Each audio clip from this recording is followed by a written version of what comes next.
Tonight in San Diego, one of the many vessels in the flagship cruises family, a family-owned operation well over 100 years. Captain Bartek is under command of the vessel tonight, or this afternoon rather.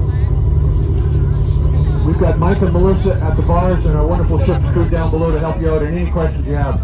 My name is John. I'm going to be your narrator for this 1-hour itinerary of the North Bay. It's going to get a little bit breezy on this outbound leg, so if you've got a jacket or a sweater or something like that, because as the sun starts setting towards Point Loma, temperature's going to drop just a little bit.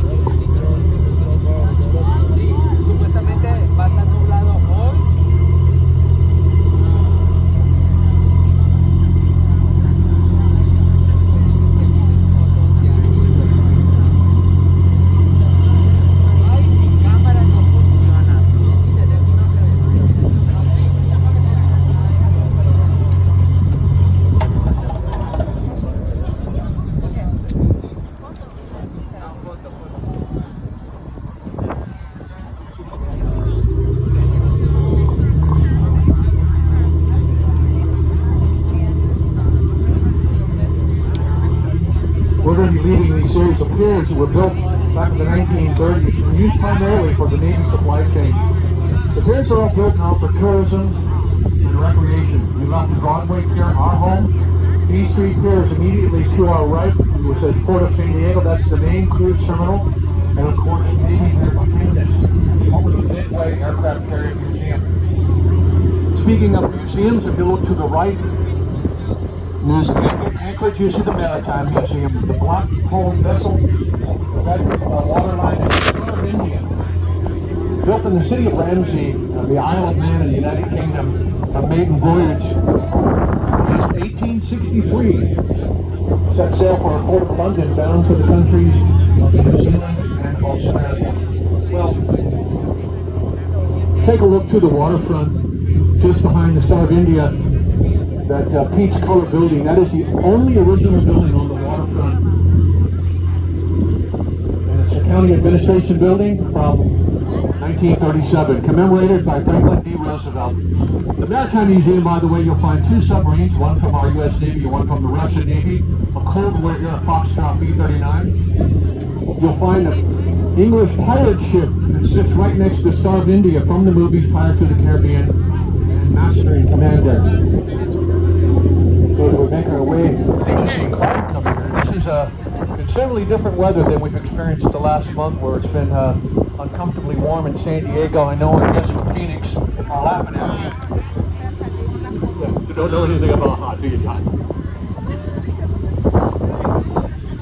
Look at two really good views of downtown skyline. If you look towards the stern of the vessel, there's one really unique building where the top looks like a Phillips head screwdriver.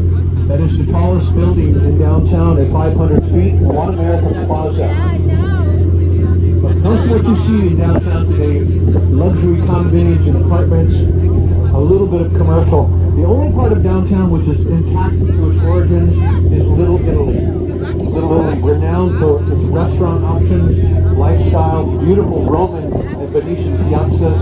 Little Italy is just above the county administration building as you make your way up to the top. As you look up to the top of the hill, you actually see Balboa Park and the California Tower coming into view.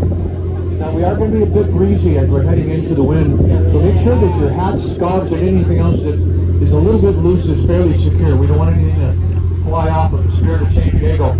Also, if you grab a bite to eat, please maintain control of the wrappers and napkins so we can keep this day clean and pristine.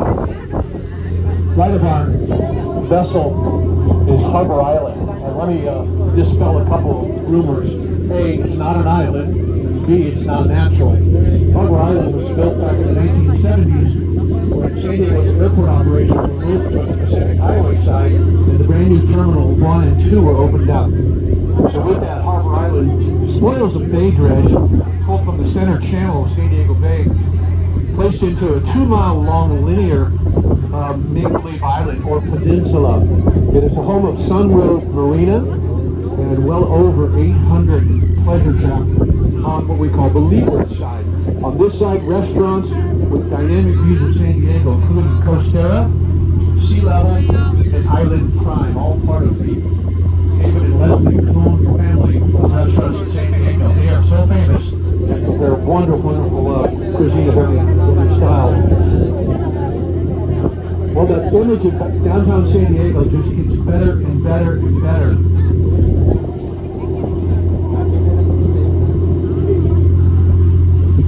We'll be talking about the aircraft carriers off to the port side of our vessel on the return, because we're going to be right alongside the Abraham Lincoln, the Carl Vinson, and the Theodore Roosevelt.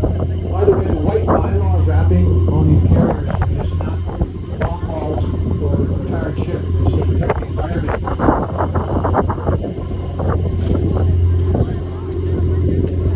Hey guys, Mike is up here at the upper bar. No line for beverage of your choice. No line. No line daw, Sally.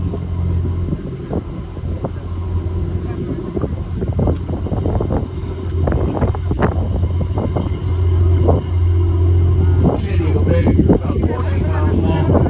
Curves along the shape and definition of Point Loma, and that's where we're heading. Point Loma is a long, kind of boomerang-shaped landmass that stretches from what's called the Loma Portal, which is Old Town, curves out gracefully about 5 miles, and at the tip of Point Loma, a natural entrance and exit to San Diego Bay. The great urban legend is that you can sail into the Bay from Mexico. You cannot sail into the Bay from Mexico, only one way in, and that's where we're heading. Now, when Harbor Island was opened up, it was decided to bring hotels of, I would call it luxury, but hotels, Sheraton Marina, the first on your right-hand side, and the Sheraton Bay Towers. But there's a tale about the Bay Towers that tells you the transformation of San Diego. Because San Diego had no tourism downtown. People were downtown living in it. Today, over 16,000 residents live in downtown San Diego, because it's a city people wanted to build.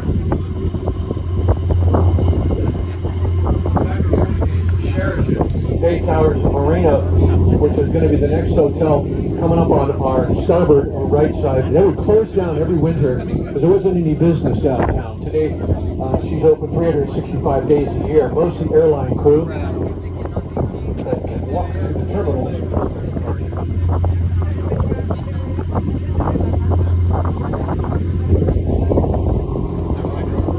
Now this will be the windiest portion of our ride. Once we get out by Point Loma, we'll pass by a reserve or colony of California sea lions, and then we'll turn around and then we'll be completely coming in downwind. And so we'll turn that fan off for you a little bit. Nakita mo yung sunset, Sally. Ayan. Bababa na.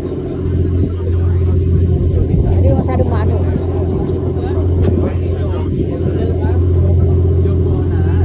Well, the bay has been transformed into a major port on the west coast of the United States, home of the Pacific Fleet, the U.S. Navy. At one time, major cruise ship city, but due to COVID, cruise ships have discontinued any of their tours until this pandemic is over. And mostly transformed San Diego into a place where you can live, work, and play on smart growth.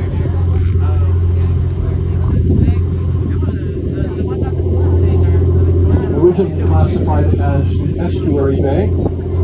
Without getting too technical, estuary bays are fed by ocean and fed by rivers. At one time, Sweetwater River, Tijuana River, San Diego River, which is over to our right, and the Tepaloti River would all have a channel that would flow into this bay, rendering it very, very shallow. At low tide, our bay was measured by the Spanish at 14 feet deep. Today, at high tide, we're about 60 feet deep in the center channel, and most of that is to accommodate our Nimitz-class supercarriers.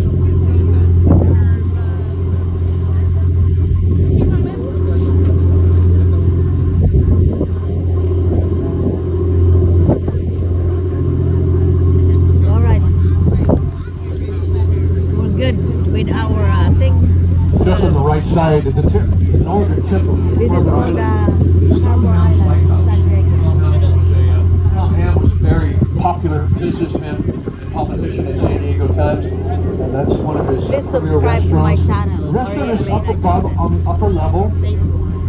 The lower level YouTube. is wedding gardens and reception